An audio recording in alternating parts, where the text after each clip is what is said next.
And for more than 90 years, the Royal Flying Doctor Service has been a lifeline to rural and regional communities, delivering not just emergency care but also essential primary care to communities in need. But the barriers faced by patients in regional areas are also faced by our healthcare trainees. Rural healthcare students often have to relocate for study, face financial pressure and leave their social supports behind. Yet, when they do graduate, they are far more likely to return and serve in those very same communities. That's why the Flying Doctors Give Them Wings scholarship is so important.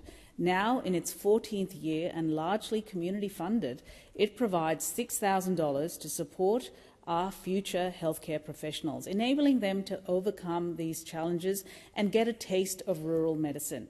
At a ceremony for scholarship recipients I recently attended, I heard from Audrey, who researched cancer outcomes in Gippsland and saw the real gap between city and country health.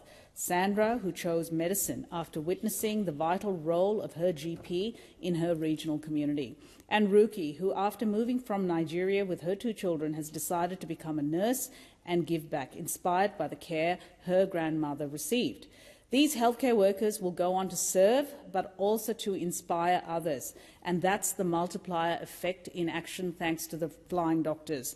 Strengthening and supporting rural communities is what the Flying Doctors do, and this is why the Albanese Labor government has backed them in with $75 million towards more dental, mental health and primary care, and has also committed to an additional $1 billion over the next 10 years to further support them and give them certainty. Thank you to all the staff, the dedicated healthcare workers on the ground and in training, and of course to the many donors and philanthropists who back in the Flying Doctors. Thank you, Senator Ananda-Rajah.